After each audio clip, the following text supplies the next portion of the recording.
Welcome to the Heavy Door Horror Podcast. Rated R. Under 17, not admitted without parent.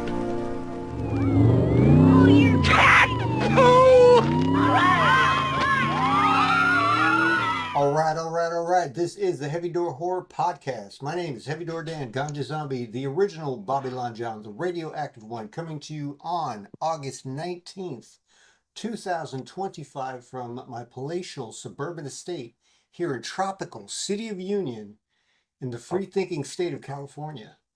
On this podcast, we review and discuss horror movies from cult and B-movie genres of horror, specifically focusing on trashy films from 70s, 80s, and who knows, we might even get into the 90s a little here and there.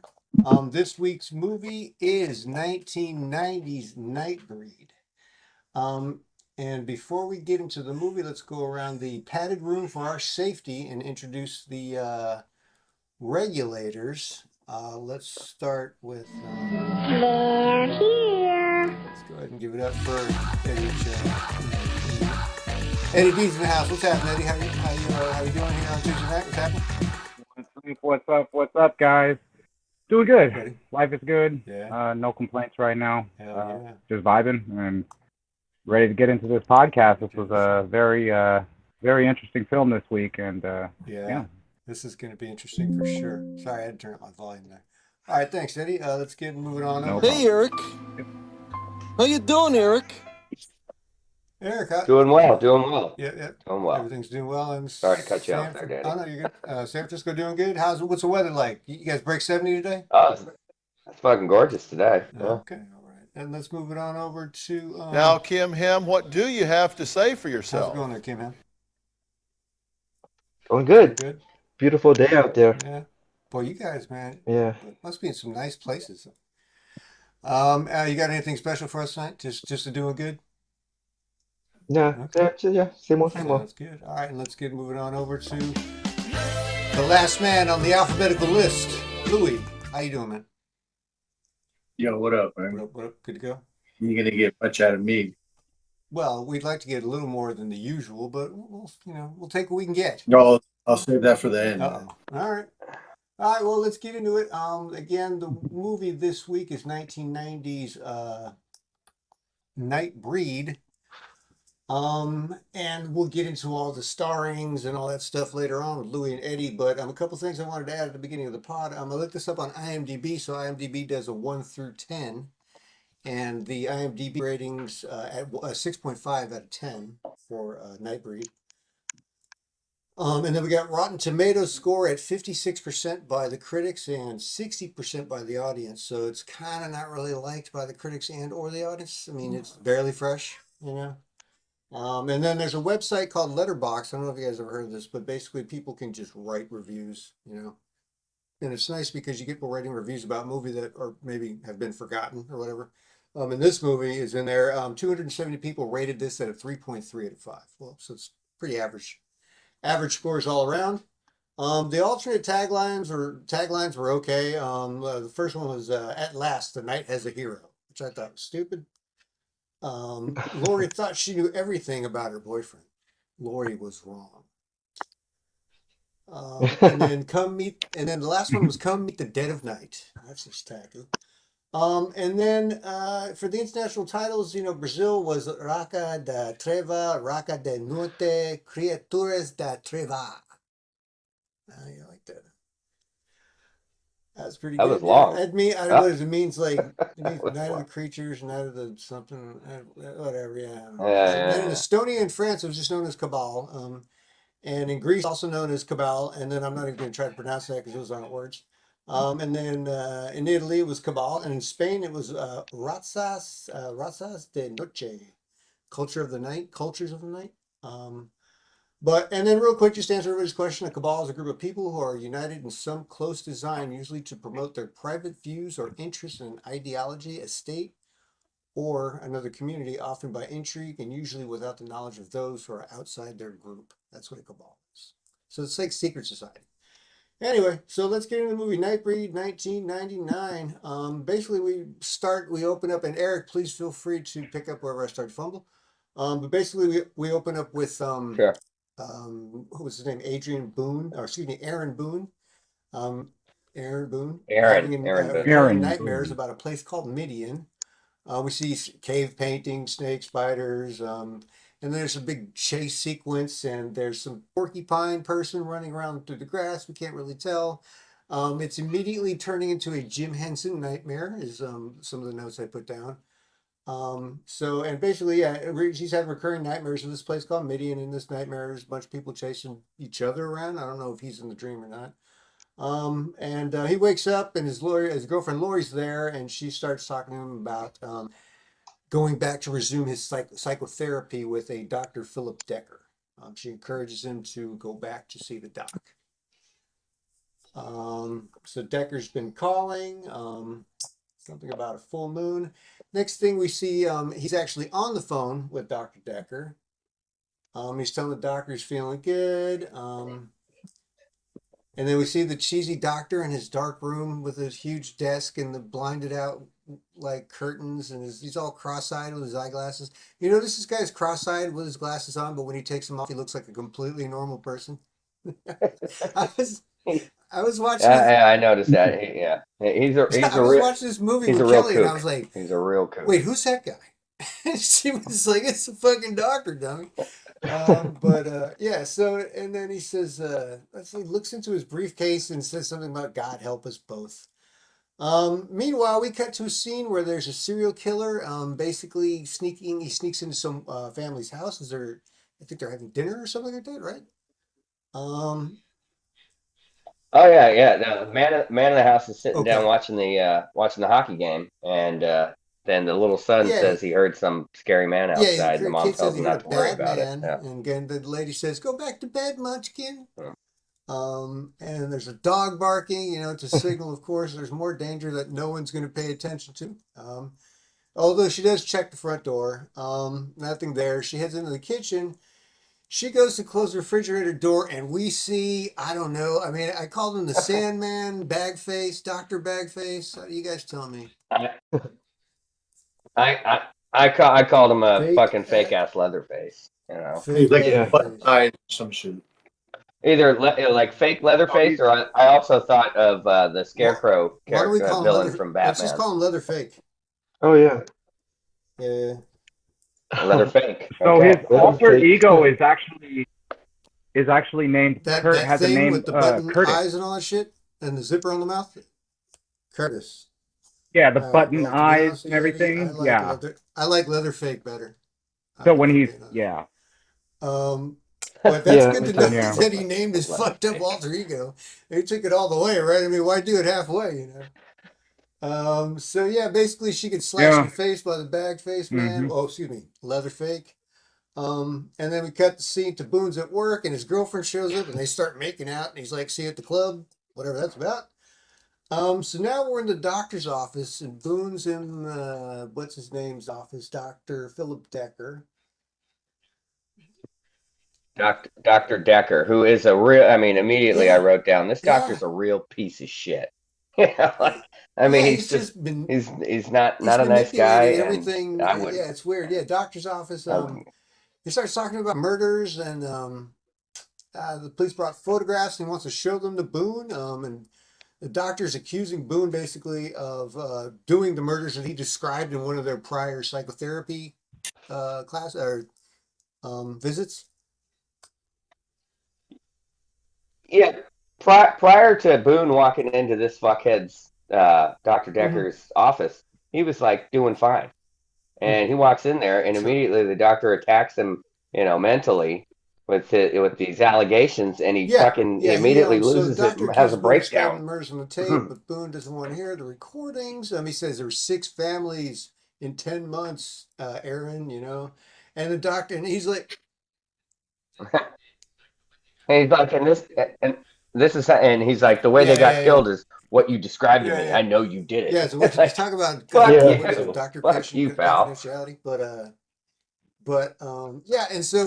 so Boone's at the window. He's like, "What am I gonna do?" And the doctor goes up to him and slaps a bottle of pills in his hand, and he doesn't even fucking look at him and just eats one, or who knows how many, right? He fucking takes them on the spot. Yeah. Yeah. You know. Yeah. Let's see. So then, Yeah. Boone. Let's see. Okay. So then, Boone starts tripping out. He leaves the doctor's office and he starts tripping out. He sees some stuff on fire as he's wandering through the streets, and he's freaking out in front of some like burning documents. Oh no, he's not in the streets. He's like in some like attic or something like that, isn't he?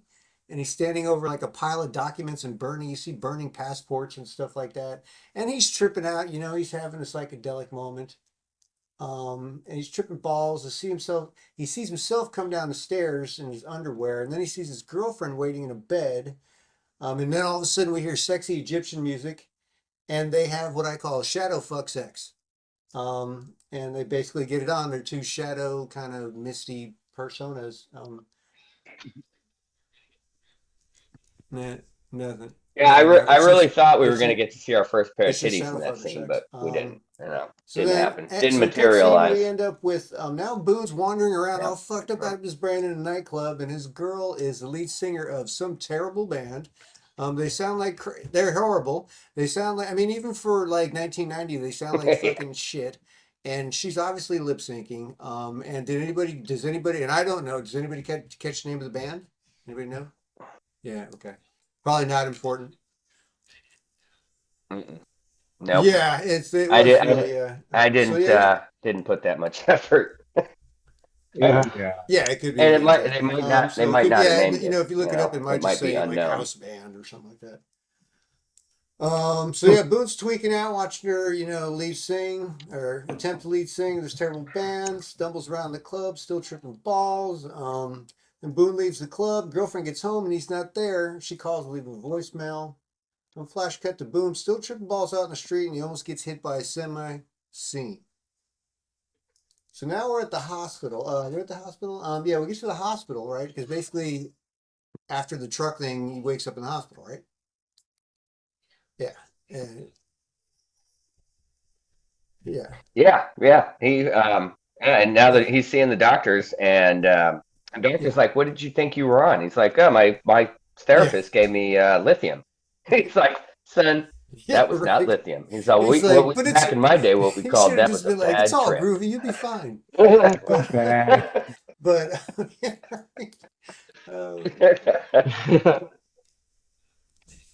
yeah, because he's basically, I mean, he's at the Sure. city hospital, but he's in the psych ward. He's in the psych ward. Semi-truck, you know? for sure. I mean, Tripping. I mean, he did jump in front of a he was moving truck. hospitalized and Yeah, everything in yeah. this fucking Yeah, he far sure out did. trip. And then while he's in there, some other patient is ranting about Midian, excuse me. And he's saying something about they won't come when you're not here. They won't show themselves. And right here, okay, this is okay. This is when I'm going to show my cards right now, okay? This is why I fucking hate this goddamn movie, okay? I just want to put this out. We're going to put this out here. I've waited until now, okay? But I fucking hate this movie, all right? Just throwing it out there, all right? Louis, don't get mad at me, okay? It's all fair because we can all pick whatever we want. But I fucking hate this movie. Okay.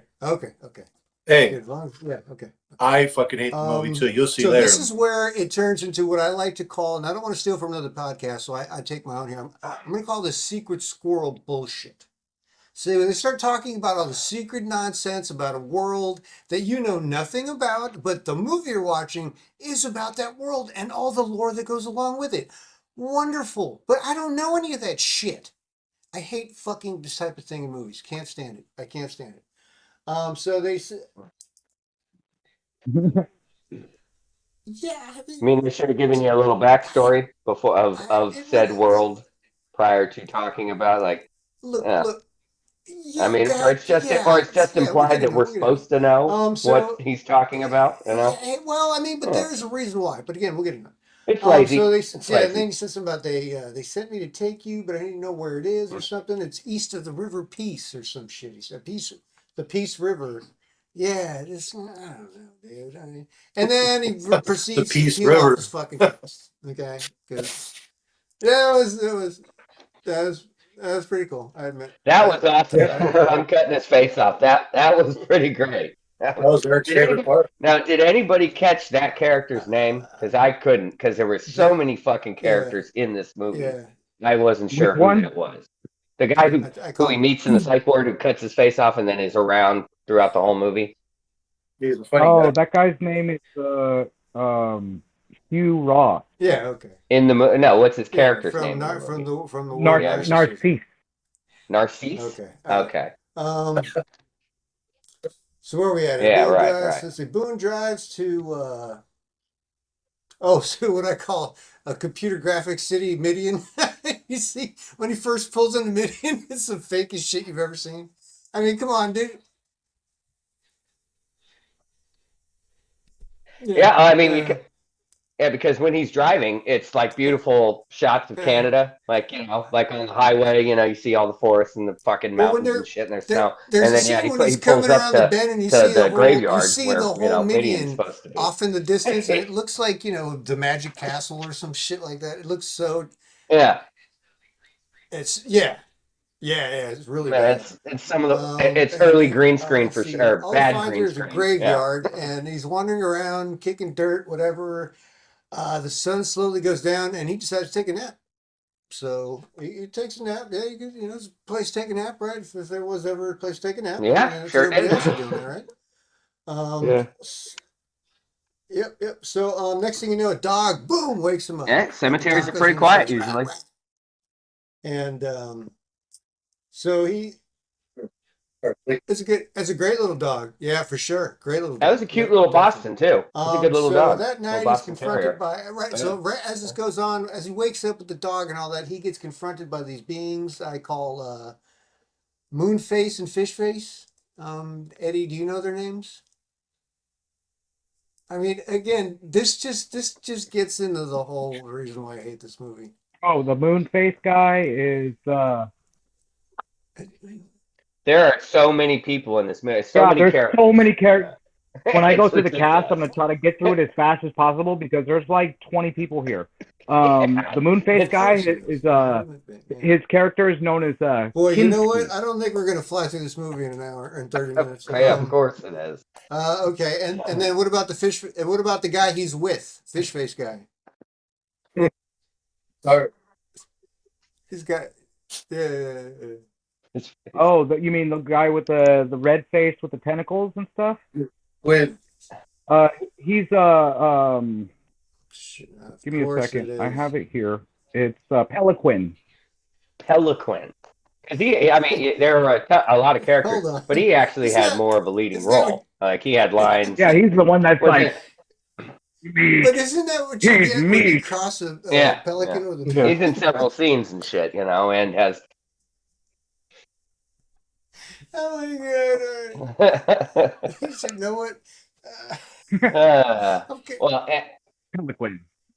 and yeah, I mean, so what he goes down there, and I was like, "Is this an episode of Star Trek?"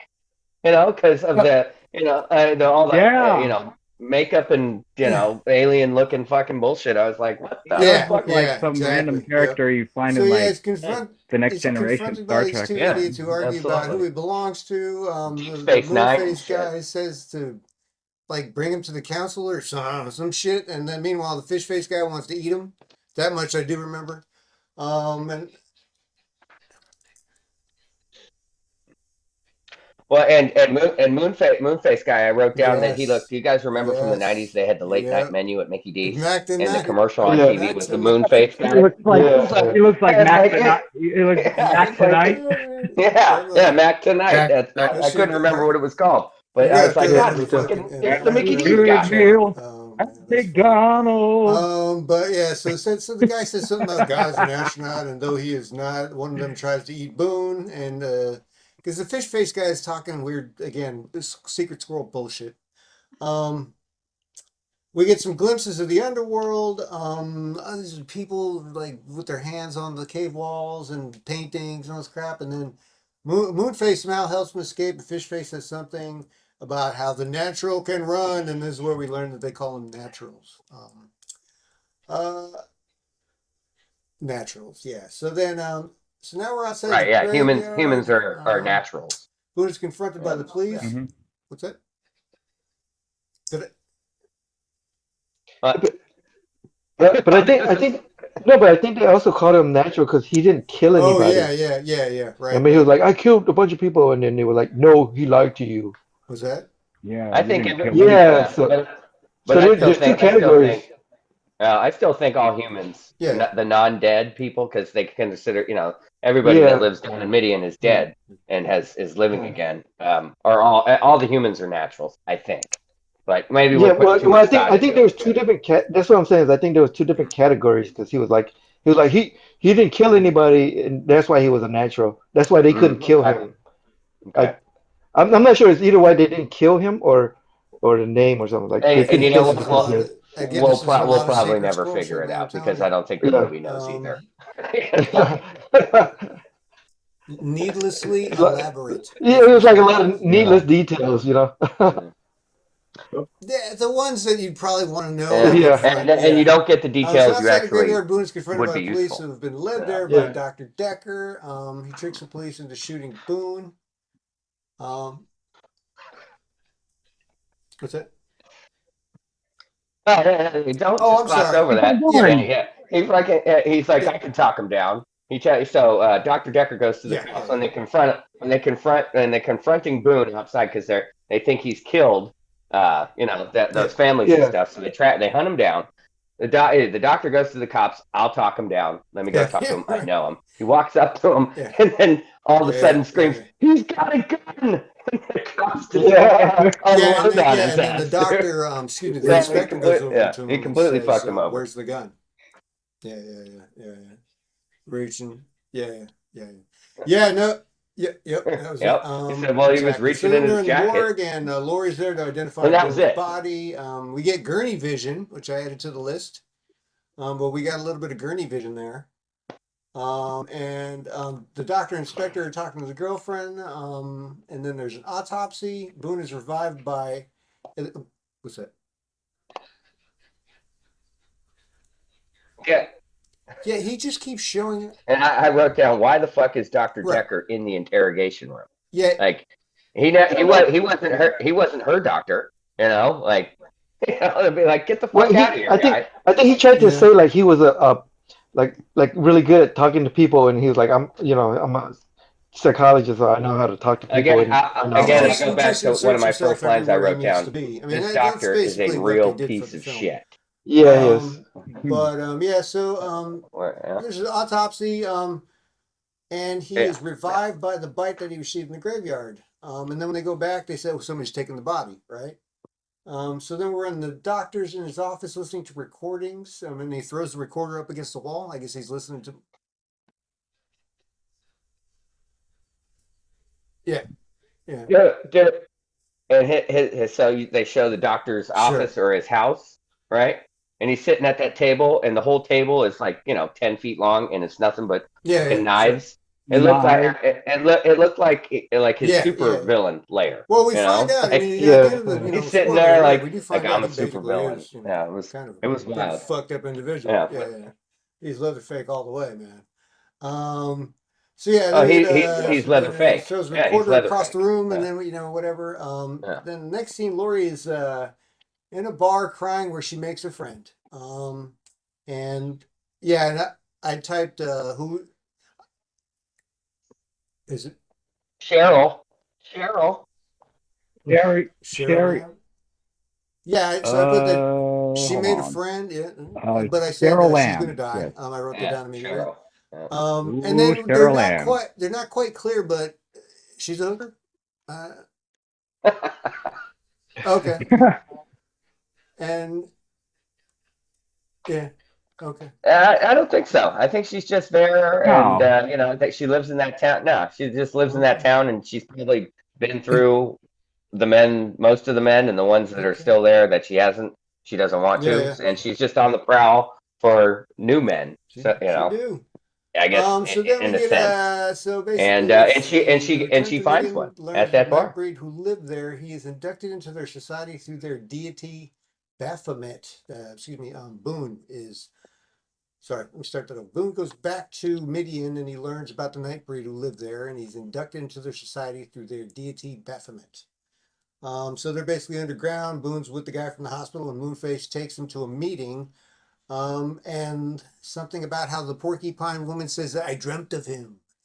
And again, all this fucking secret squirrel bullshit, the blood of Baphomet, hand ceremony, and get that. They get the it's just Well, and yeah, the head fucking guy, the head yeah, guy, you know, that's yes, leading the seance or ceremony yeah. or whatever, you know, again, spoiler alert, they kind of refer to him Oh as yeah, Moses later in the oh movie. yeah, You know, yeah. and that's like later in He's the got movie, I wrote he's down got the weirdly yeah, spiritual, for like sure, for religious sure. undertones and shit. Yeah. I'm like, what the And then we fuck? get Oh yeah, there's strong biblical references here. Yeah. He's Neo. He's There's Neo. Moses, and then they speak of the Midian. You know what I mean? And I so get, Midian. You Is know, that in I the Old mean, that's Testament? like Lord, that's a whole yeah, they're related. that's a whole They're nother like podcast. Lady. adversaries Jeez. to the Israelites, Okay. and but they're from So the same lineage again, through secret Abraham. squirrel. Yeah, And then but we he can get into gets that later. awake But from yeah, That's good. fucking I Good think moon that's knowledge phases pretty there. and shit. interesting. And then somebody says the tribes of the moon embrace you. And at this point, I threw a bottle through my TV and I had to go to Best Buy. Okay. Yeah. So anyway, the next scene, Lori meets Charlotte, and they're off to or Cheryl. I'm sorry, and they're off to Midian. You Yeah, upgraded. they're off to Midian. So Lori follows Boone's path to Midian, and once they get to the Cheryl. Midian, the Magic Kingdom, yeah. So Charlotte's like, I got you here. I'm just gonna wait in the car. Cemetery. Which I thought was weird, The but Magic then Kingdom, again, she gonna die. Laura finds some fucked up thing, and so Laura finds this fucked up creature laying out in the sun, and is told to bring her and don't be scared by the creatures and just come on inside. And she's like, what the fuck? And so she picks up this fucking, I don't know, what do you got, like a golem. There you. Oh, when Yeah. I first saw it, I thought it looked Yeah. like Yeah, it Gollum a was little bit, disgusting. but then I was like, but it looked fuck no. sicklier I'd have been like, no, than dude, why Gollum don't and you shit. pick And it then up, bro? yeah, You seem to be interested in it. Why would I touch the fucking thing? Yeah. I wouldn't have picked it up. I wouldn't have picked it Yeah. up. Well, I wouldn't have picked there was a woman that was Oh. Rachel standing in the doorway. The door's cracking. Yeah, and it was an ominous voice telling Lori to pick it up. You know, I mean, Yeah. yeah. Yeah, I ain't picking up Yeah. no fucking demon-looking thing in a Mm. cemetery. You know, after I'm looking for my boyfriend who has This has escaped gone- from this has gone from sideways the quick. fucking goddamn The morgue. yeah, the morgue. Yeah, like no, thank you, no, thank you, no to all that. So she grabbed. But Lori really kept her cool about it. She kept her head about her. She wasn't phased about it almost at all. How could you forget? So the Trust me. child Put has that a name. with that face, you never forget Its name. that. The name is Babette. Babette. Oh, yeah, that's right. Yeah, she does come up quite a bit. Yeah. Yeah. So basically, yeah. Don't be scared of the No, but creatures. they keep calling her that's throughout Babette's the whole mother, movie. Rachel. So. And then she brings her out Yeah. of the sun, and it transforms into a child. And I said, gross. And something about, do you want it or something? She says, right? Because since she saved the child, she's got the rights to it now, or something like that. Right? Yeah. And the first question would be, well, what does it eat? That's the first thing I would ask. Yeah, I think that's but this is where I immediately slammed down the word "no!" exclamation point and said more secrets. And can I put it bullshit. in the sun, or is this going to happen every Lori time? heads down the snake stairs, and walks by some guy that says, "Y'all come back now, you hear?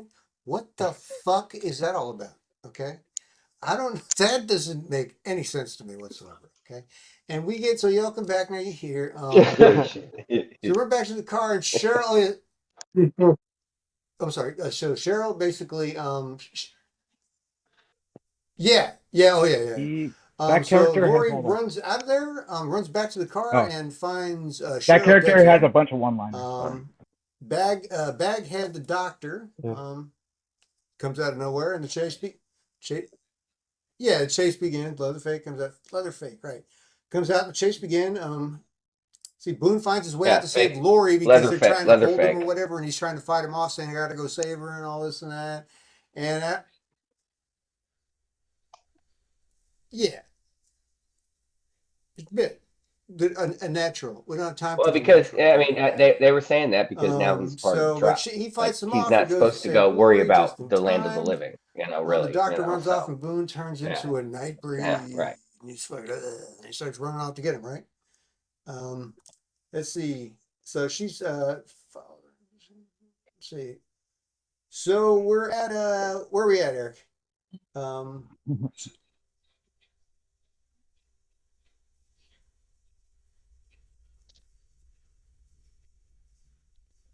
Well, so he kills. So Leatherfake kills Cheryl. Like when Lori's still down there, we pan back to Cheryl outside of Midian, and her date that she met the night before that she had been talking about, who we haven't met yet, pulls up, and dun dun dun. Yeah. Lo and behold, Yeah. it's Dr. Fuckface. Yeah, fine.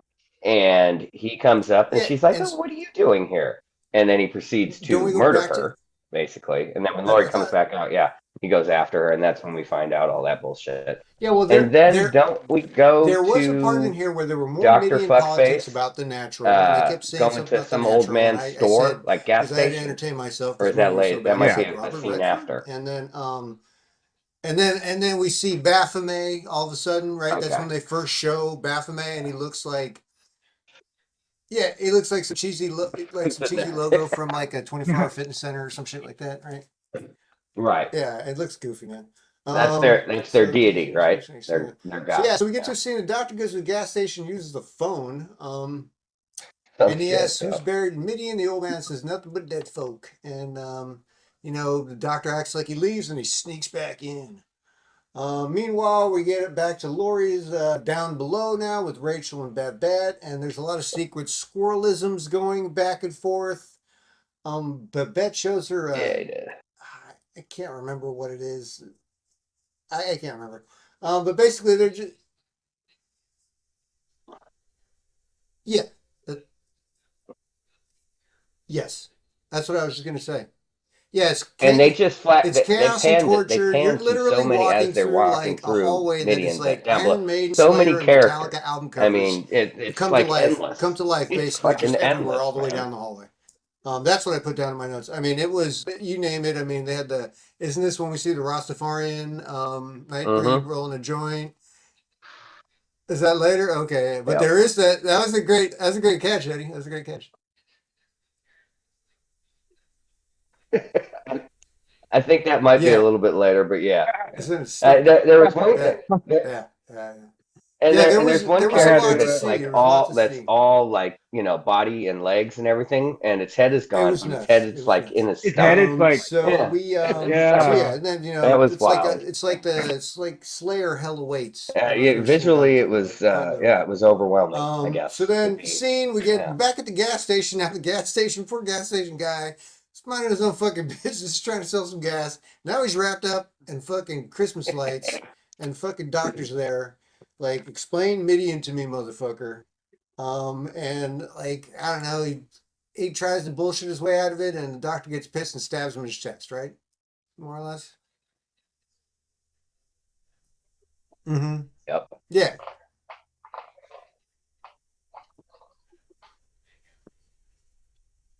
Yeah, I wrote down his store looks like Disney on acid. Yeah. With all those lights and all the taxidermists. Like he was talking, and like at one point, the old man gas station guy is talking to his taxidermed coyote, I believe, and he's telling it's going to be okay. Everything's going to be all right. And then fucking, Dr. Leatherfake comes up and like hacks off the front of the face of the taxidermed coyote and ties his ass up. A baby dinosaur. And then some murders dude him. drumming on a wall. Okay. And then there's the pig belly guy. That you were talking about, and then I called this a Jim Henson nightmare. Yeah. That guy was good. Yeah. I mean, the whole scene was. Yeah, and then we get our first look at Blue-Faced Hellboy. You know what I mean? Who I called that guy who was in Blue-Face and had the horns. I called him Blue-Faced Hellboy. And again, Eric, You can have this for your Gmail account. Are you ready for this, you guys? All right, you ready? Claymation Caligula. Yeah. Bam. That's pretty badass. That's solid right there, dude. That is badass right there, dude. You can have that. I won't even charge you. You can have that. Right. And so at some point she gets confronted by Fish Face, and that's end scene. We switch to the doctor is meeting with the inspector. Okay. And Well, it's the public other domain guy, now. who is the chief of police, is when he kind of pops up, right? And becomes kind of like, okay. Yeah. Yeah. And when they show, the first time they show him on screen, he's wearing a jacket that is like 3 times too big for him. I don't know if you saw that. That jacket looks enormous. Yeah, He looks like Max that's Headroom. Chief Eggerman, I believe I think Captain Eggerman. Oh, or you some know shit, what? yeah. Maybe it's a Mountie jacket. I didn't even think about that. Yeah, they do look. Yeah, they do look stupid.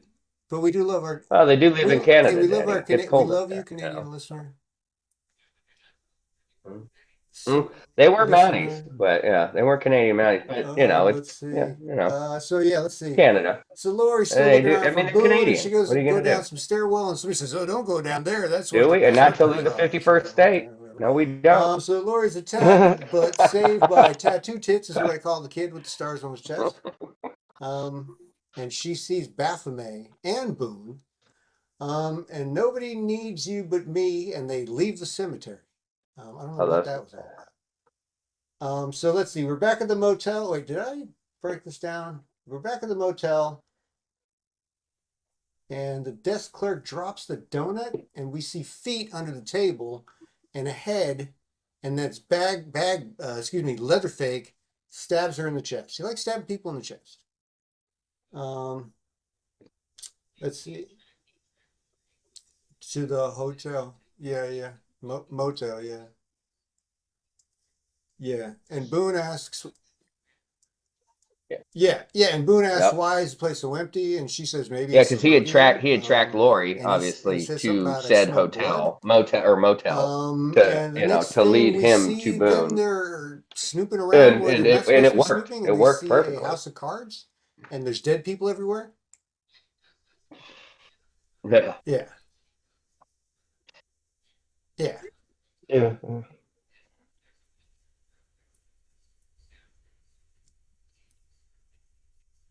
Right. Well, no, so she's packing her shit up in her room, and she notices on her wall, on her motel wall, there's a puncture through it, like somebody punched through it or stabbed through it or something. And she looks through into the adjacent room and sees a bunch of people, like in the next room. Yeah, they're basically all and the comes people out and tells Boone, like, okay. and he kicks open the door, and it's a bunch of guys with rodeo, at this point, like trucker hats on, fucking with their he throats ain't worried slashed about it. He'll and kill shit. whoever and That whatever. obviously Leatherfake had killed. So let's slaughter the people next door. Sure, yeah. And then all of a sudden, because he's a mass murderer. Nightbreed again. Not only is he a shitty doctor, he's a mass for murderer. The Decker's murders. No, wait. No. Right. Yeah, and basically. Yeah, and he convinces the police to storm. Decker framed him real good. I mean, Boone went into the room and like started tasting the blood because he was Nightbreeding and shit, and then the SWAT team runs in and is like, "Oh, well, blood's on your hands. Boone gets You're beat guilty. up by some guards, you're going to jail." As the priest listens, when they have him at the police station, and we're in the police chief's office. So I just wanted to point out that there's a ginormous poster of him on the wall. It's huge. Or excuse me, not a poster, a photograph. Yeah. No, it's like a 3x2 poster, of his face, yeah. And basically, he said he'd send out the troops. It wasn't an 8x10. So they're down in it wasn't, it's like 24. It's like 24 by 36 or something like that, right? He's playing dead. Is that what's going on? Yeah, it's giant. Yeah.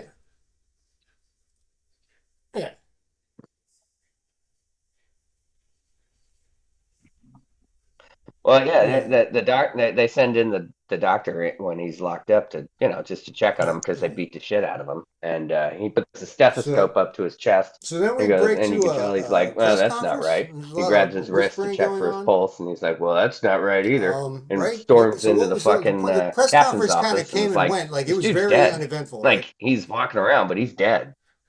Like, he's got no pulse.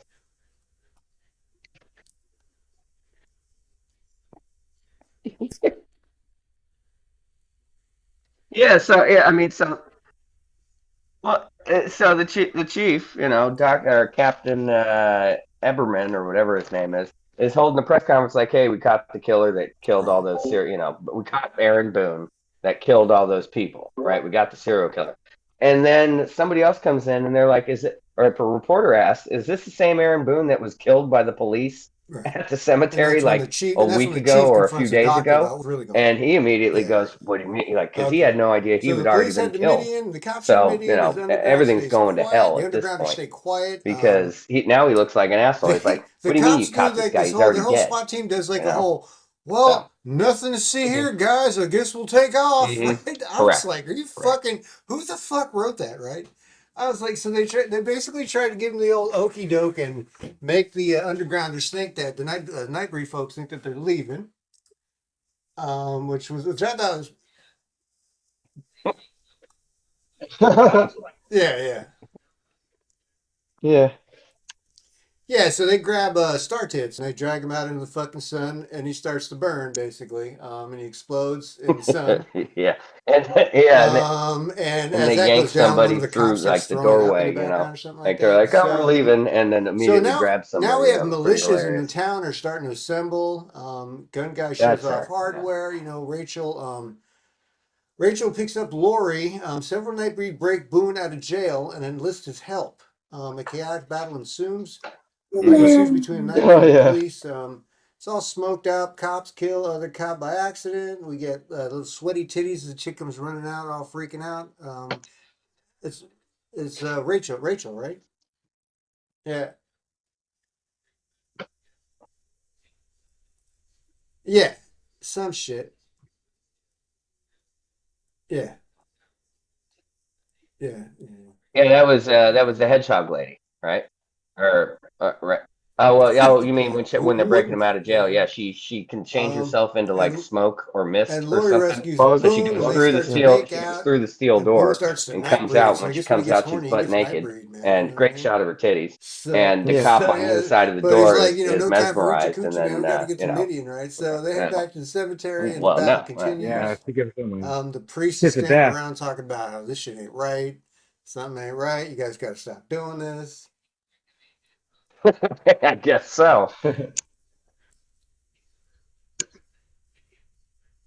Yeah.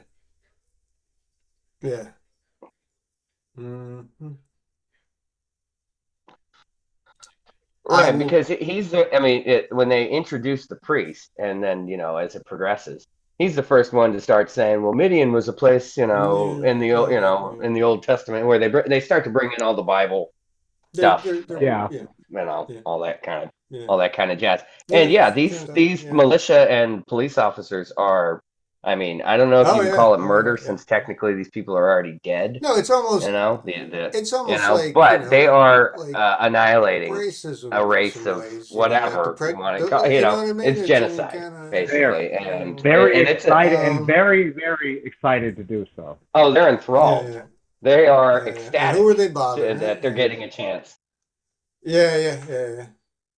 So we get at some point, yes, the battle continues. Yeah, The priest I mean- having second thoughts. The doctor is confronted by the inspectors. Yeah, no, I mean Boone they and a were group they of were police, happier head than a to pig in Midian shit in the to car. be doing what they were And doing. they're driving that great Right. fucking. We don't like her kind around looks like here. It looks like an old That's Mercury right, or Eddie, something, that's right? right. It just. It's like an old. It's like a Mercury. It's like a Mercury, right? Yeah, that old 1930s. No, it was a What big is old- that, Eddie? That big car old- they drive that they bust yeah. them out in? Yeah, it was badass. Yeah, it was badass. It's almost like the same car they used in the Warriors. Where he's like, "What?" We I don't was see gonna much, say, right? He yeah. just kind of slashes him, Yeah. and that's that. Yeah, the it's like Mercury. a Okay. Mercury station wagon or something. it was low. It was lowered and shit too. You know, it was cool. Yeah. Yeah.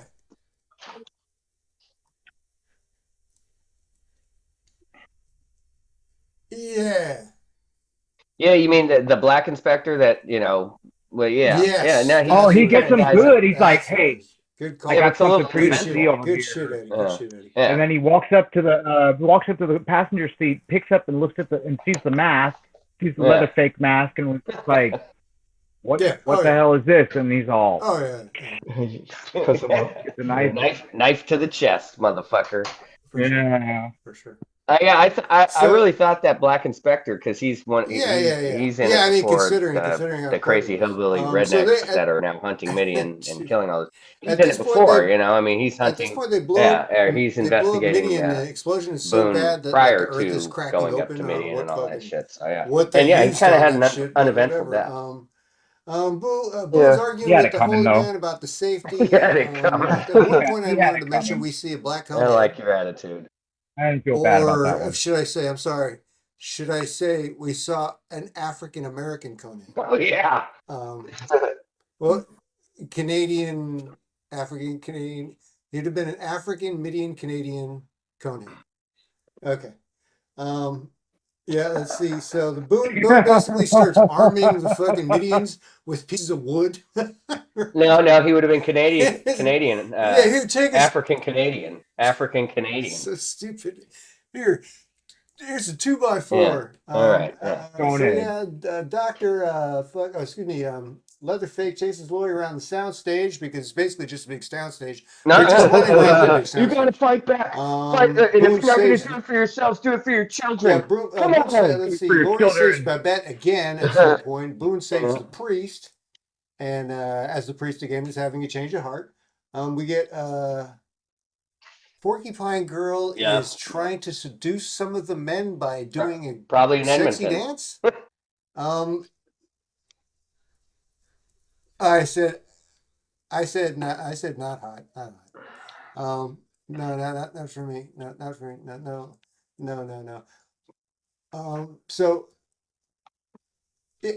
So Boone. No, and she did. She whipped her So titties Boone out and the too, Holy and Man it are basically was talking working. secret Yeah. scroll crap, and I'm really gonna wrap this up because I'm getting sick. Not as for you, fucking huh, at Danny? this point. Not for you.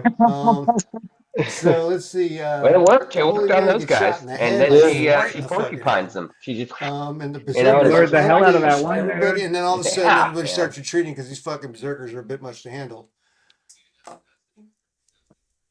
And then I put that, so retreat, and the berserkers come out, these dudes retreat, and I put Fish Face. I believe this is not my last one. Fish Face shows Lori the prophecies or something, and blah blah blah. I don't know. Decker confronts Boone. Dude, They're those things were swashbuckling. buckling. Buckling. I don't know if you caught up on that, Yeah. but they're buggling. They're literally on like a fucking rope bridge, like doing swords with fucking wood and shit like that. That shit was cheesy as fuck. But Boone takes a sword through the chest and from the doctor and is killed? ? And at some point Swashbuckling. he runs into Lori and tells her to pull the knife out. Right? I believe is what happened. Yeah. So secret school alert. If you are Cabal, save me from my enemies. I don't know. I honestly don't know. Boone seeks out Baphomet and explains that Boone has caused the end of Oh right, Midnight, yeah, which because has he got been stabbed. He got foretold. stabbed through the chest. Baphomet charges Boone with finding a new home for the Nightbreed and renames him Cabal. Midian's falling apart. There's explosions and devastation everywhere. Midian burns in the night sky. And that's pretty much the end of Midian there. Lori, the movie, yeah, but we get, of course, Boone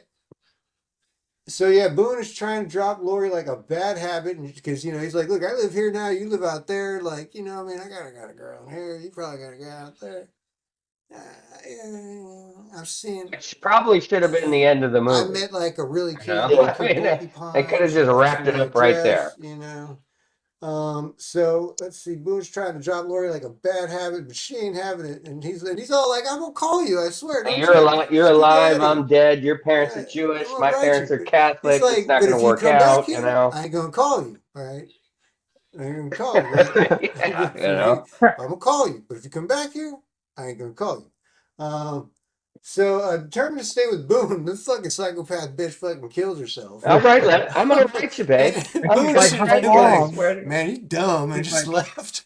I ain't gonna call you. You gotta wait for me to call. But You gotta wait.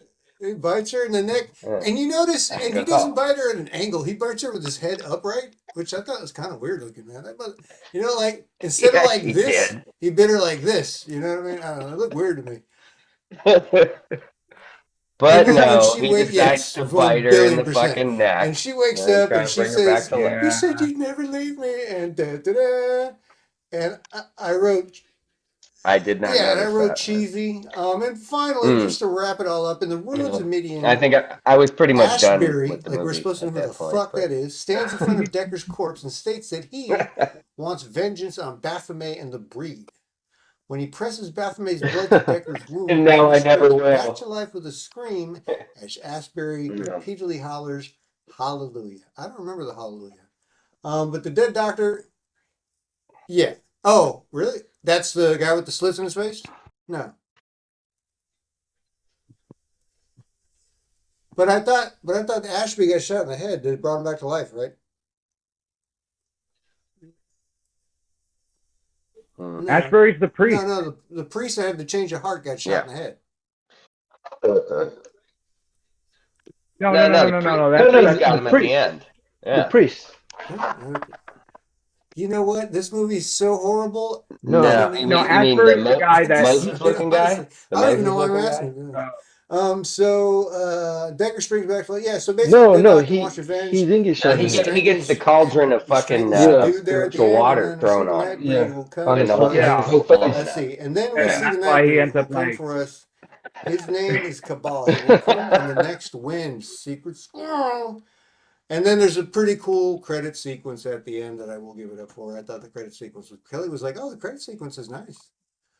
So that was a steaming pile of shit that is 1990s Nightbreed. We're gonna take a quick break and we'll be back after these messages, maybe. You're listening to the Heavy Door Horror Podcast. You're welcome.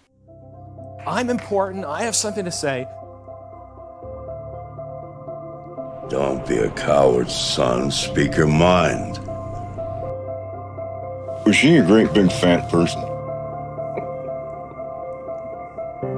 So why does your opinion matter more than my opinion? Get your shit together, Danny. Oh, good for you! All right, well, we got 2-minute warning here. We're gonna go get started at the top of the order with Mr. Eddie Deeds. Eddie Deeds, you got 2 minutes. Go ahead. All right, guys. So I figured, I thought this was a pretty dark film. It kind of mixes monster movie elements with the persecution of outsiders. I felt empathy towards the Nightbreed, them being outcasts, though they're being portrayed as the morally centered ones, while the humans are actually portrayed as the violent aggressors here. I found the film to be visually stunning. I thought the effects were pretty good, and costumes, it was top tier. The film sits between drama, campy comedy, and just blunt gore. So the momentum was very inconsistent as well, even confusing at times. That's pretty much my piece. All right, man. Right on. Thank you, Eddie. All right, let's move on over to Hey, Eric. this is all I got for you, man. How you doing, Eric? I still gotta find something for you. Actually, you know what? I'm Brother Eric. All right, Eric, what do you got for us? It was an interesting movie. I would question to call it a film, but some might. It was dark. It was there was some slapstick, kind of stupid comedy in it. I honestly thought for a minute I was watching a Star Trek episode, like Next Generation, Deep Space Nine. Because yeah, to reiterate what Eddie said, I mean, the makeup and costumes effects in this movie were above and beyond. I mean, there's just so many different characters, and each one was done up, you know. And so I thought that was pretty cool, you know. But all in all, the movie pretty much sucked. But it was entertaining, I guess. You know, I thought the lead actor was Steven Dorff, and then I was mistakenly, found out that it wasn't. And so, well, that was fun. And then the whole religious bullshit and, whatever. So, yeah, it was whatever. All right, that was you. There you go. There you go. Enough. All right, let's And now a word from Kim here. What do you got for us, Kim? You got 2 minutes. Yeah. I don't know, man. I enjoyed the movie. I thought it was great. Vampire movies are like one of my favorites. And this is like, I want to say like a subgroup of vampires, but they try to add other elements to it, like werewolves, and alien. They try to mesh everything up. Like, oh, it's not just one kind of vampire. They try to mix it up with werewolves and other monsters too. I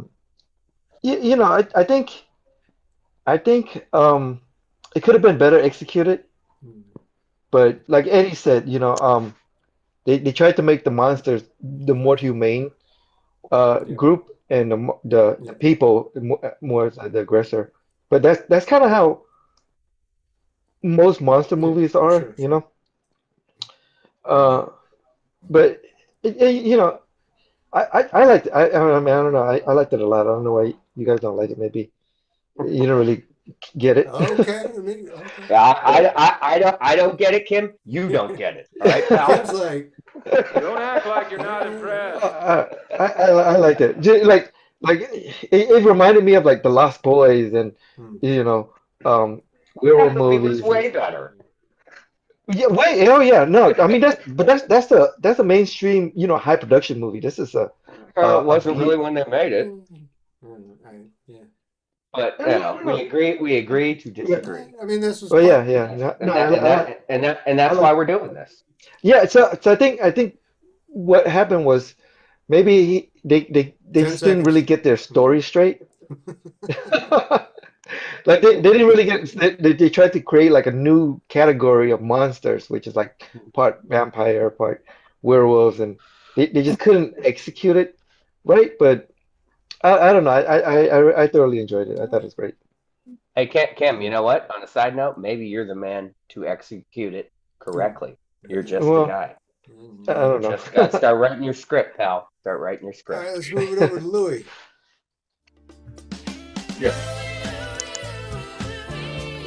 Yeah, so after watching this flick, from here on out, I think I'm going to stick with my slashers. I realized I never really was like a sci-fi guy in general. Anyways, constantly lost interest watching the movie. Anytime my phone went off, I was like, it'd be more important to check that out than watch the movie. I had to sit and watch it a couple of times before I actually got through the whole thing. As far as the movie played out, I felt for like a 1990s movie, it must have stood out as very unique for its time.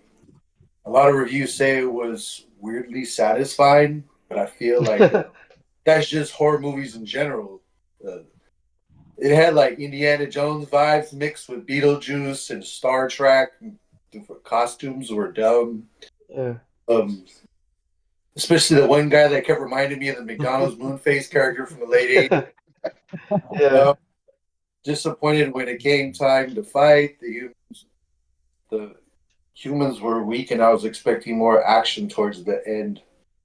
Not the humans, the freaks. I was kind of expecting the monsters to be like more powerful than more banks. what. Yeah. Yeah, you mean to be more monster-esque? Yeah, like vampires I'll were pause powerful. Louis' time real quick, just to say that they should have gone a little more Home Alone on these motherfuckers, right? Like they weren't very creative. Louis, you got 37 seconds.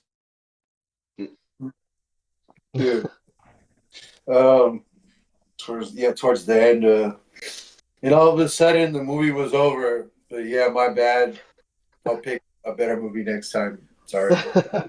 No, that's why we're here, Louis. That's why we're here. This is why I thought it would be interesting, like. And it is interesting. It's been, we're having a good discussion about it. Yeah, I enjoyed it. I liked it. I thought that was a good pick, Louis. I mean, it's something I had never seen before, so that's cool. In my opinion, absolutely. All right, all right, I'm gonna time myself because I got way too much to say. I thought this fucking movie sucked. I thought it was stupid. I thought it was like watching fucking like cats like on fucking like everything about this movie sucked. I fucking hated it. So there's absolutely nothing that I can take from this movie other than the fact that I hate it. I don't like this film. I will let you in since I have 90 seconds here. I knew a guy who was obsessed with this movie, and I used to hang out with this individual a lot. And I shit you not, this fucking VHS tape was either on the way into his fucking VHS player or on the way out of his VHS player every time I went to this dude's house. I had to sit through it with him a couple of times, and after that I started telling him like, nah, dude, if you want to watch that bullshit, I'm out, dude. I'll leave. Like, I don't want to watch this shit anymore. It's stupid. He had the fucking books. He was a huge Clive Barker fan. Like, he knew that's the thing. He knew the whole backstory, Eric. That's what we were talking about. Like, there's a story that we don't fucking know, but they want to assume that everyone who paid whatever, $12 for a ticket, everybody knows. That's so and so, and these people are and they're the novel, and these are the rules, and that's his name, and that's his name. Oh, and then there's a big dude, the big blue guy with 8 arms, and he's the guy that's in charge. And I was like, get the fuck out of here, man. That is so fucking dumb. Not to mention, I'm almost certain that if you look at Baphomet, it is the Baphomet, I believe, is a symbol that they use for the Church of Satan. It's a real thing in real life. It's that goat's head with the crossed legs and the arms out like this, whatever. Yeah, that's the thing. That's a statue that they try to put in front of churches, and all the fucking Christians come out and force them to take it down, even though they got every right to put it there too. And the whole point of it is they're like, dude, we don't even take it seriously. We just like that it bothers you. Anyway, that movie fucking sucked, and I hope I never have to watch that again. But it was fucking terrible. I hadn't realized that you had watched it so many times, and now knowing how much you hated it and Louis forced you to watch it again, I like it a little bit more. Remember I was telling you guys last week about how I had put it on recently and tried to watch it? Remember I was telling you guys during the last podcast? No. Yeah. And you fucking with me. And fucking the reason I tried to watch it was because I wanted to see if it was as bad as I remembered it. And it fucking, dude, it paid off. It paid off, man. Okay, that's the end of the 2-minute warning, man. And thank God. We're gonna take a quick break, and we'll be right back with Louis and Eddie and breakdown. The Heavy Door Horror Podcast. Everything is garbage. Now for Louis and Eddie with facts, figures, and trivia. In this segment, The Breakdown. Y'all ready for this?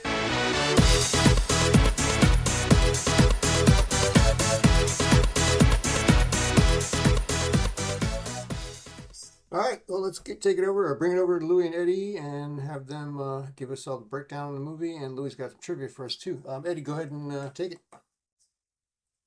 All right, everybody.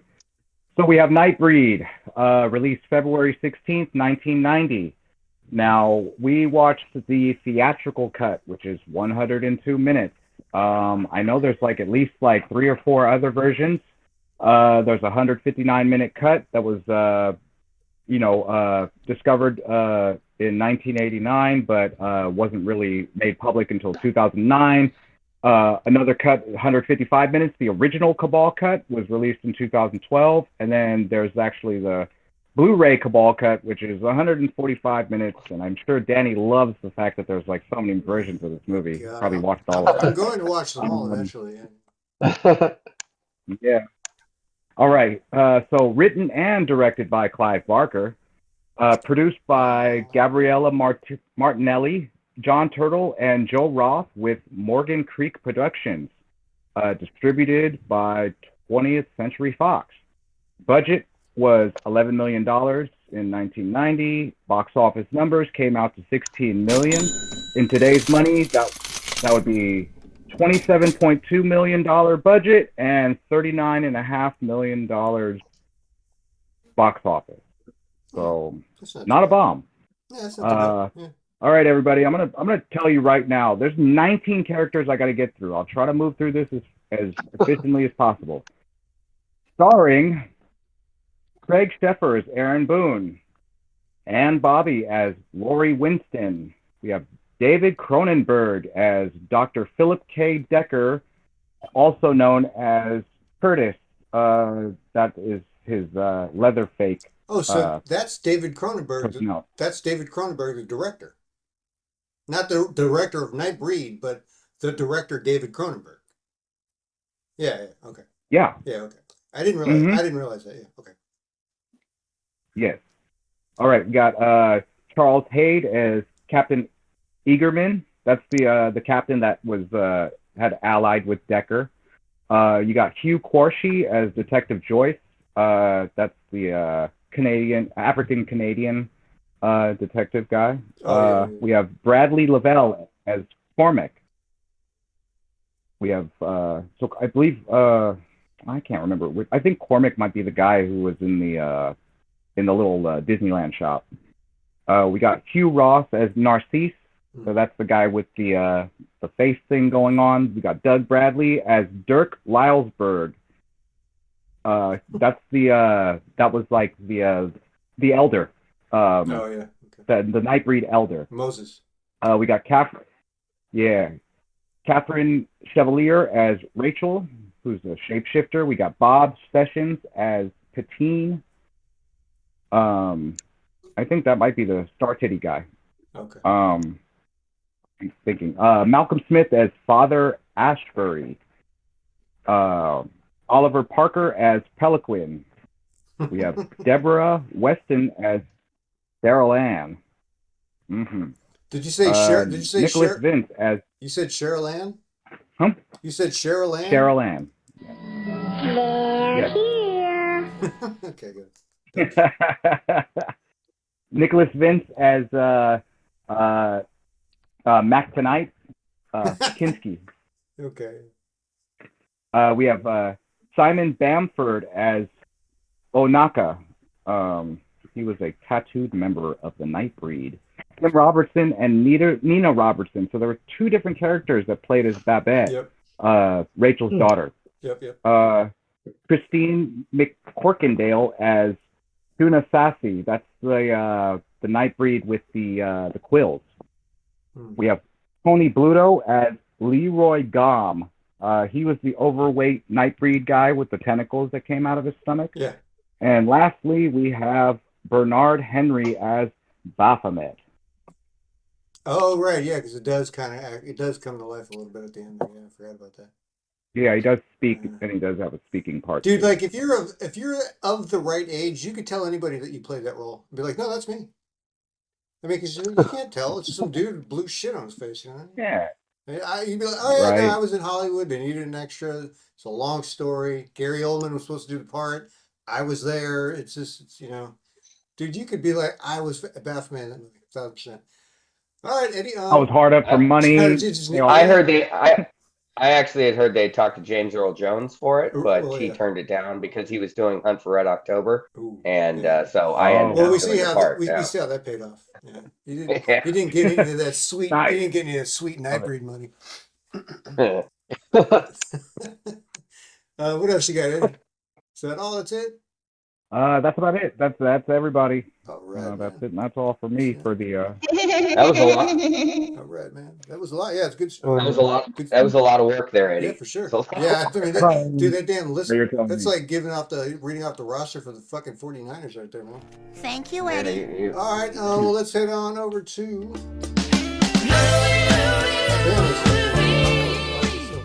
What's happening, Louis? What do you got for the trivia this week? Yeah, so Randy pulled this up. And I couldn't find it So she sent it to me. Nightbreed was reportedly listed in the Guinness Book of World Records for having the most monsters on screen at the same time.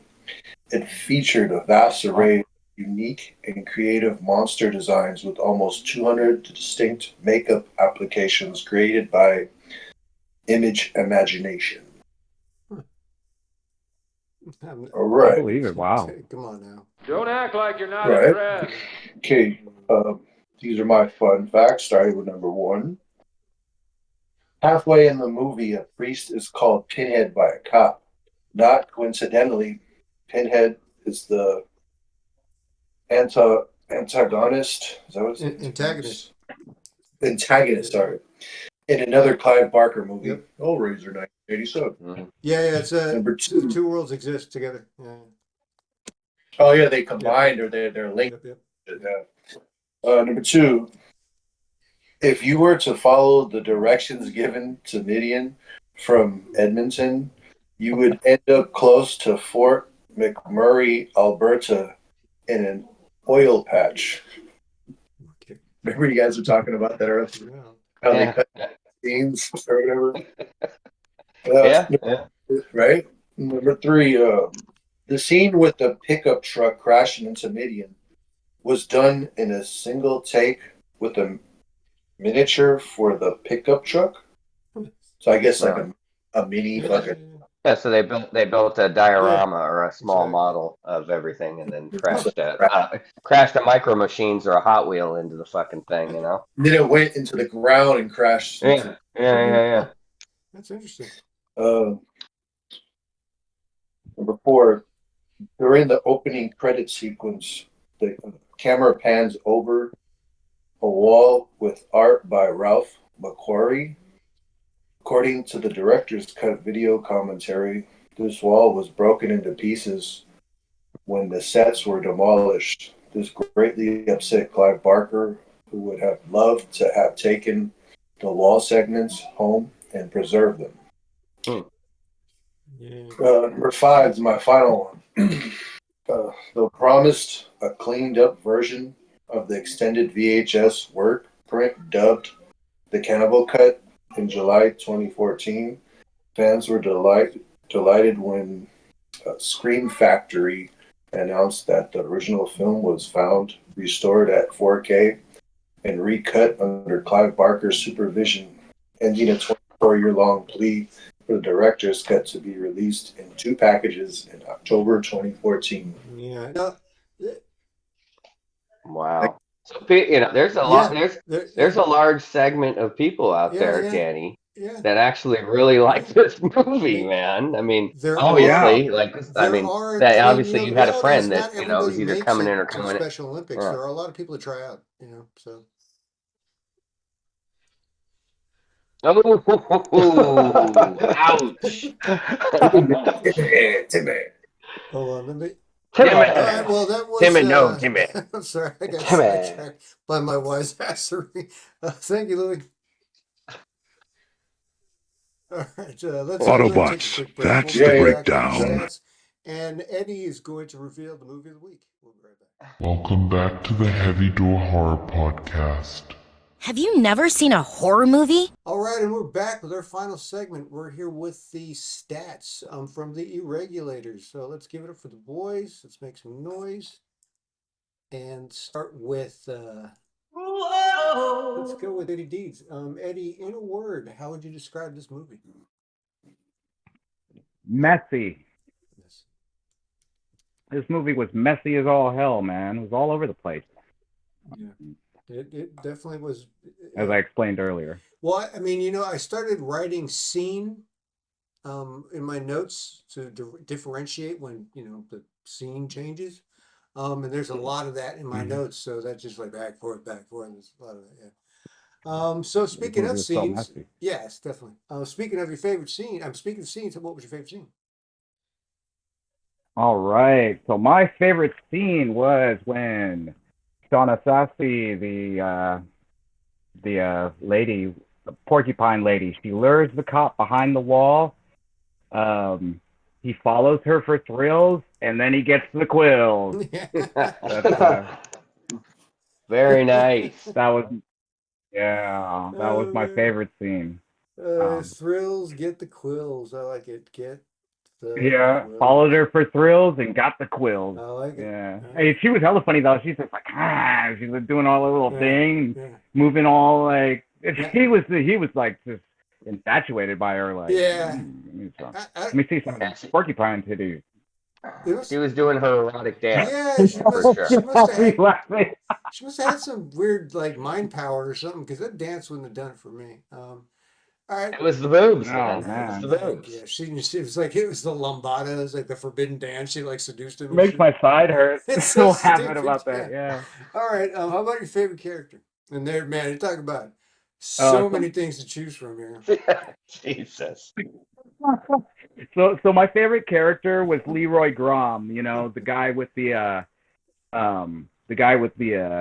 snakes that came out of his stomach. So you know, he gets pinned by the redneck with the shotgun, and he's like, "You don't want to do that." And then redneck's like, "Give me one reason." He's like, "I'll give you two." Wham! And, but he had the other little quick one-liners and stuff. And at first, it's like, "What the fuck?" He's like saying some cheesy shit. Like, I mean, he was the guy. That was his bit. Wasn't he the guy that went to go grab Lori and like just missed her? She came around the corner or whatever, right? It's like, and then he was like, they're he like, had some just so close. Seething. And him and the guy called Blue Hellboy were always together. Yeah. Mm-hmm. Yeah, he was my favorite. So, be or not to be, and what's your rating? Okay, I'm gonna say this isn't a B movie, man. It was I just found it to be too visually impressive to be a B movie. Oh, right. I'm gonna give it 3.5 skulls. I thought, like, you know, for the fantasy element and everything, and the production value of this movie, I found that really, as I like to say, top tier. But really, it was just all over the dang place. It was just the theatrical cut was way too messy for me to really give it any higher score. I wonder if you could knock 20 minutes off of it, and if it makes, you know, if it's not. Doesn't make it a better movie, but maybe makes it more cohesive, you know? But yeah, because again, we watch a 2 hour and 2 minute, so if they knock off that 20 minutes, we just watch the 1 hour and 42. Like, is it a better they could have just presentation? Tightened it up a little bit more, And then what about your backpack item? Oh man, I have two. I don't mean to cheat here, but I have my joke and then I have my real one. So I'm gonna give you the joke one first. I wish I had some extra cash to buy Cheryl Ann a drink. Anyway, but in reality, I probably would want to have like some sort of like camera or recording device if I were to walk into Midian, because that shit was just wild. I mean, if you try to tell somebody about that, they wouldn't believe shit. But if you had it on video, they'd be like, "Whoa, what the fuck is this?" Just a cell phone, right? All right. Mm-hmm. Right. I like that. All right. Let's see. Thank you, Eddie. Let's head on over to Mr. Eddie. Hey, Eric. How you doing, Eric? We need to get you some more sound drops. But for tonight, and send me some. If you guys hear any sound drops with Eric's name in them, man, let me know. All of you guys, any names in them, let me know. So Eric, in a word, how would you describe this film? Berserkerific. Because it was pretty crazy. I also was going to go explosive, but you know, I like my. I like it. I like the creativity there. I like that. Berserker. Yeah, they paid off. They didn't work. They weren't just going to mention them. They had to pay off. No, it was. I was glad that they let him loose. I mean, that was cool. That was a cool one of those things. That was my second favorite. Yeah, it was one of those things when they were like, when she was like, "Oh, don't go down to the berserkers are down there." You're like, "Oh, we're gonna see some berserkers, man. This is gonna be berserker time eventually, right?" Yeah. All right. So, what about your favorite scene, Eric? Well, it's kind of one of the more comedy scenes of the movie, and it's probably not PC, but it's when Captain Eggerman calls the priest a very nice gentleman. I thought it was hilarious. Yeah. It was he was saying you need to cease and desist and stop executing all these night breeds. And he goes and he turns around and he looks at him. He goes, "Fuck you, you fucking." Very nice gentleman. And it was hilarious. I mean, it was just so blatant Hold on. and so. Let me just write this down. Segment 4, 6 minutes. I'm gonna have to 6 bleep minutes. that out of there.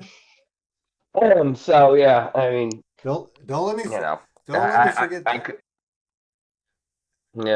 I couldn't stop. Hold on, let me just delete Eric. That's all. I'm just gonna put that in the chat. That way everybody remembers to remind me. So, folks, this will be my last time on the podcast. No. I really want to appreciate everybody's. We'll get that off there. All right. So your favorite, but thank you for your honesty. That's what counts. How about your favorite character? I think his name was Narcy. It's the guy our protagonist meets, Aaron Boone meets in the psych ward that chops his face off and then rescues him from the jail and everything. Narcy. Yeah, Narcisse. Yeah, I thought he was great because he was always going after the doc or Leatherface. And he was that piece of shit. He was even trying to fuck with Lori, right? Yeah. I mean, he was all over the place, man. Yeah, I mean, at one point she passes out, and he goes down to kiss her, and she wakes up, and like later in the movie, he's like, "Oh, sorry about that, babe. You're just such a pretty lady. I got to kiss a pretty lady." That's creepy. Yeah. I was just trying to keep her warm. Yeah, that's what he said. I was just trying to keep her. He was a straight up creep. I mean, but he was great. I mean, and he was in most of the movie, which I thought was good. I liked. I like that part when he was in the hospital. He was cutting himself. And then he was peeling it off. But I also like that part where he walks in and he goes, "I sure love a good coward." Right? Yeah, okay. That was early in the movie, right? No, that was when they were trying to get Boone out of the jail. Okay. Yeah, middle third act or so. I guess. Eric, let's wrap you up. What about be or not to be and your rating? So yeah, I'll give it a B rating. I mean, it was too cheesy, too campy, too. I mean, it was low budget, even though it made movie, even though it made money. But yeah, it's a B. I mean, and yeah, even though the makeup and special effects were pretty amazing for what they did and the money they had in the time period. But yeah, I'd say I'd call it a B movie. What about your rating? I'm gonna give it a 2.5. 2.5 skulls. 2.5 skulls. All right. Let's head on over to where are we at here? What about my backpack, bro? I'm sorry. What about my backpack? Backpack. So I want the chief's cigarette or the captain's cigars. I want his cigars. That's my backpack item. Oh yeah. Cigars. Sorry about that. I forgot about your backpack. Right. And that's where I'll leave it. And don't fuck up again, Danny. All right, don't miss another question, pal. Jesus. When I start typing, I can't use the sound pad at the same time because it'll start making noises when I type. All I'm hearing is excuses, man. Not solutions. I think Danny's just so over this what movie. Do you have to say for yourself? Kim, you're up. Kim, what do you got for in a word? How would you describe the film? I thought it was very entertaining. Yeah. Okay. And what was your favorite scene?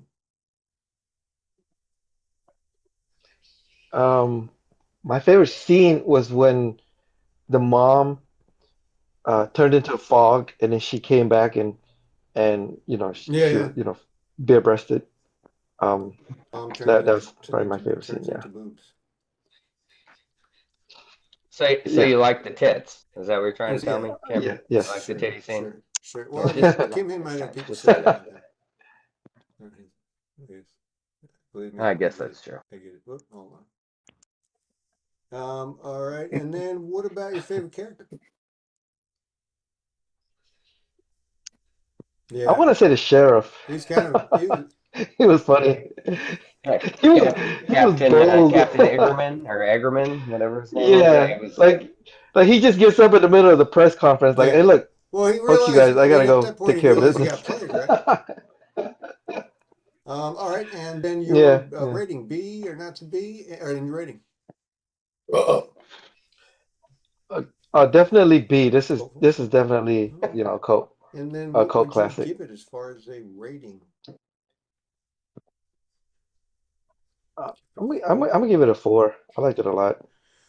Okay. Yeah, 4 skull. And then Kim, how would you? What would you need for your backpack item?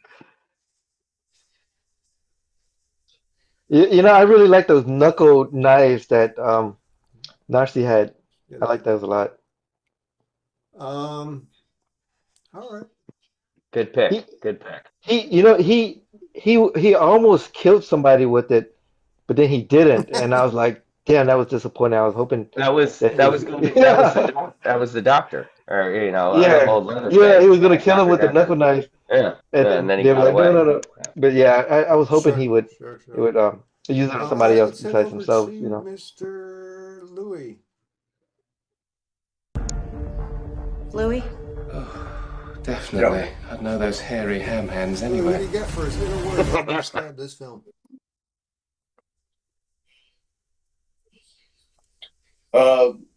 Mostly just because I picked this movie. I was expecting a lot more. I'm going disappointing. Yeah, that's a good way to put it, man. That's definitely a good way to put it. What about? Hey, man, that happens. What about? Sorry about that. What about your favorite scene? When the credits came on and the movie was over. Oh my god. Yeah. How about your favorite character?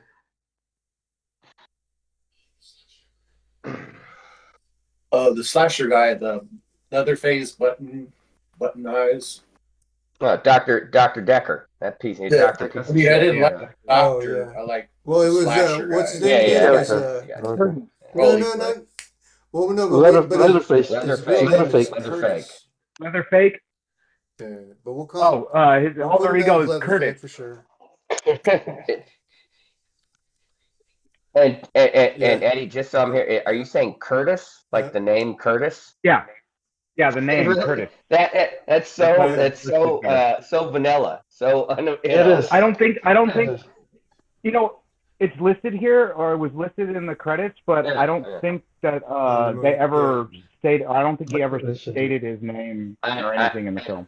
I would agree with you. They probably just added it post credit, like, oh, you know what? We forgot to give Dr. Fuckface, his alter ego, his killer's name. So they just came up with something. He could have been Steve. Walter.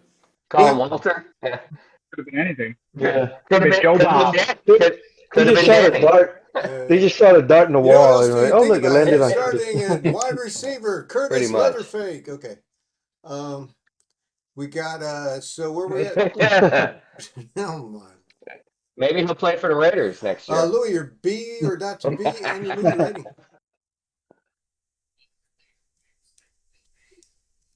I think the movie was well made. I'm gonna say that it's not a B movie. I think there's way too much put into the movie for it to be a movie. Sure. To be a B movie or not be a B movie. And your yeah. Rating 1.7. 1.75. 1.75. Yikes. And it's not a B movie. Yeah, I mean, I don't have to like it. And then, no, that's true. That is true. You're right. And far be it for me to critique you. That's okay. I brought up the average a little bit. I should round these out. We'll give the overall score too. Yeah. So then, what about your backpack? Your turn, Dan. I would pull out of my backpack a Star Trek alien costume and blend in with the Nightbreed. Yeah, that's good. I like that. I like that a lot. Yeah, I like that. I like that a lot. All right. You gave that some thought. All Way to go, that Lloyd. Way to go. Yeah. 5-star answer. And finally,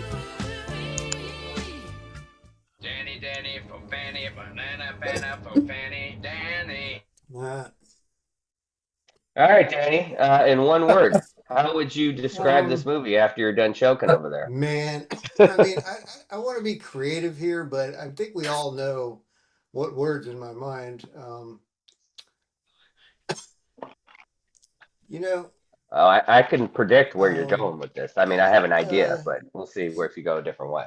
I don't know, nerdy. It was just, yeah, I'm gonna go easy on it. It was just real Nerdy. Nerdy. Yeah, it's just I thought it was very like, That's dude, who's this that's a cool word. North That's a word. Yeah. No, because like it's like a whole world, and then the fucking That's douchebag probably explains why I this like thing, it so goes on much. for 45 minutes, and then at the end he goes, "Oh, and you know what? It's all based on the Bible, bro." And it's like, fucking get out of my house, dude! Jesus fucking Christ. My favorite scene. It wasn't as bad as Louis. I don't know. The Rasta dude rolling joint was cool. I liked it. I mean, honestly, I'm just trying to get through That was this pretty because I good. fucking hated it. Oh shit, Africa. Wait, hold on. All right, what's your favorite character, motherfucker? Canadian African Conehead.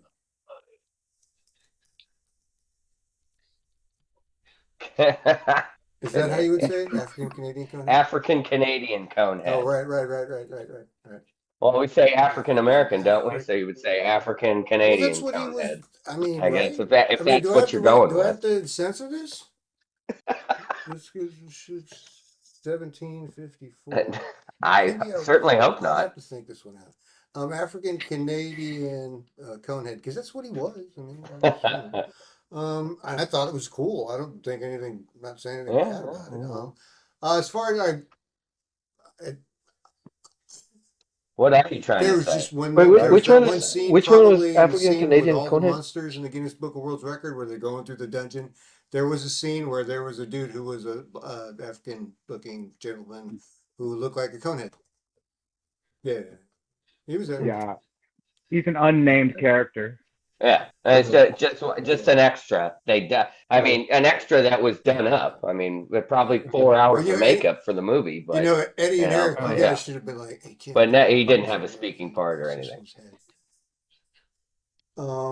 But so I agree with Eddie and Louis. It's not a B movie. I mean, this movie was kind of a big deal. If you look up advertising for this movie, like I think there was like Burger King advertising or something for this movie. I mean, it was kind of a big deal.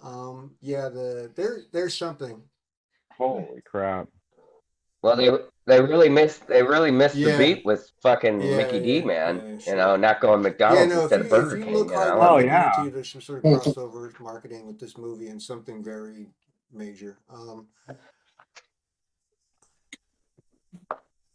And you're right in the sense that there's a lot of different movie posters, and I'm sure so they spent some coin on marketing. Probably sold very well. I mean, Clive Barker's a prolific writer, just like Stephen King, just not as big. And then there's oh, you know what, Eric? I had a sample. Let me see if it's here. Oh no, I didn't put it on. God damn it. I had one for your for when you start smoking, but I can't find it. God damn it. It was funny. I'm gonna have to cut that out as well. Jesus. Oh well. 1955. No, but no, I'm just kidding. But as far as the rating, man, I'm just gonna star. I mean, I'm not gonna try and fucking be a complete asshole about it, but you know, it's whatever. Fuck off. I hate it. Yeah, I hated it, and as a backpack item would have been 1 star. Myself. So it would have been a cheap gun. Okay, just cheap gun. No, I'll tell you know what. Since we can't allow guns because it's too easy, I'll take a cyanide pill. There you go. There you go. Yeah, fuck it. Be a man. Take a cyanide pill. Just end it all. The movie of the week was Nightbreed from 1990. Well, let's go ahead and round the room real quick and let everybody say goodnight, good evening, and so forth. Let's start at the top with. Oh, that's right. I almost did it again. He's got to pick his movie. I'm gonna cut that out as well, kid. Pick of the week. All right. Yeah, we're done with Nightbreed. So yeah, that's right. I'm sorry. So Nightbreed, slow it down a little bit. I almost want to get like, let's just stop. The fucking movie sucks. No. Let's go ahead and hand it over to Eddie and see what his movie of the week is. Yes, sir. All right. Thank you, Danny. So as always, whenever it comes to my pick of the week, I always try to choose between, bottle it down to 2 movies and then pick one. So went between a vampire movie and a slasher. And so, Louis, I hope I'm not taking one of your future picks. Come on. But I'm going to pick 1989 Edge of the Axe. What's that? Oh, it was on my list. Let's see. Towards the bottom. All right, let's see what we can find. 1989 Edge of the Axe. Edge of the... This one Edge says... of the... Oh, that looks good. Looks like Michael Myers, huh? We could squabble about the year later, but it says... no, I actually took the trailer. Okay. Yeah, okay. It was originally released in 1988 in Spain, and then U.S. release was like a year later. Bring it on over here.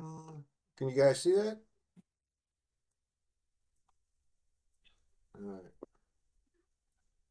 right. Oh. Yep. No. Oh. Watch stream. Okay.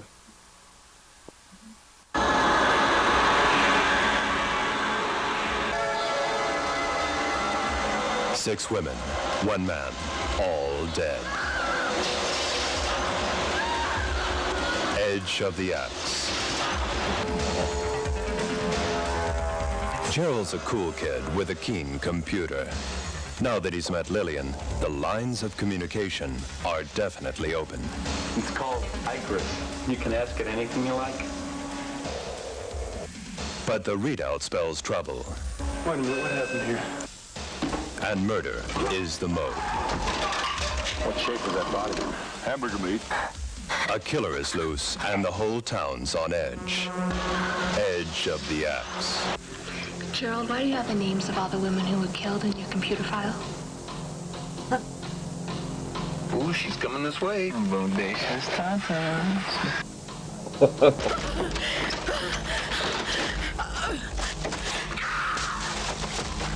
Daughter, did you have a little something going on with Rita? Rita had your name and number in her phone book. Kind of worried a little bit about it. We found another body this morning. There's some maniac. He's running around chopping women up.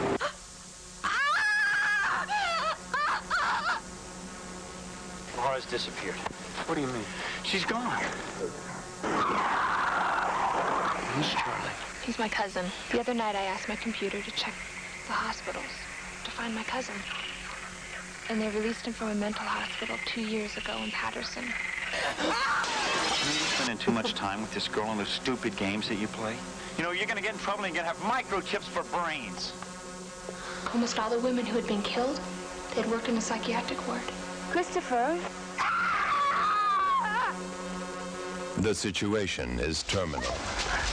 Can Lillian deprogram the killer before he catches his next victim?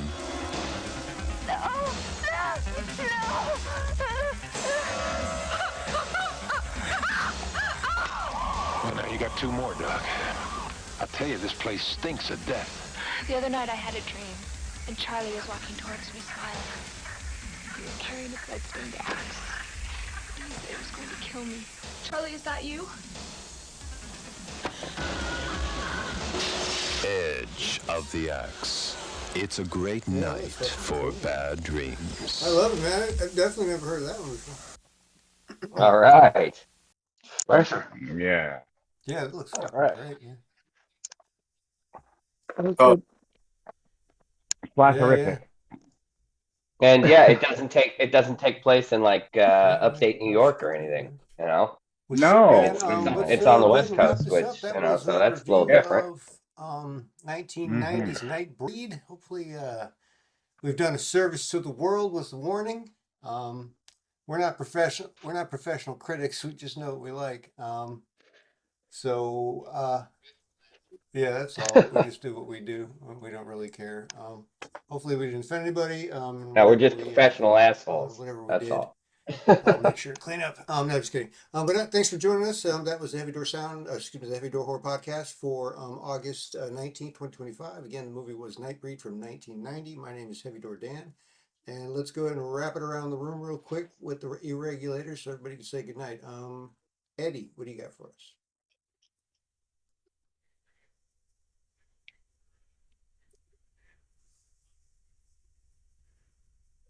All right, to those who are listening, thanks for tuning in. It's been fun, and we'll get to another movie with my pick next week. So everybody have a good night, or whenever you're listening, have a good day, have a good night, Nice. and Tim, catch you next time. what you got going on? Everybody stay scary. You did. Yes, sir. Louis, you got anything Oh, to say? thanks everyone for joining. We had a good time. Hope you guys join us next time. We'll be back with the edge of the axe. Yeah, no, sorry again. Catch you next. All right, well, again, that was Heavy Door Horror Podcast. Thanks for joining us. And again, as usual, always assume the calls coming from inside of the house. The Heavy Door Horror Podcast. Okay! Don't act like you're not impressed.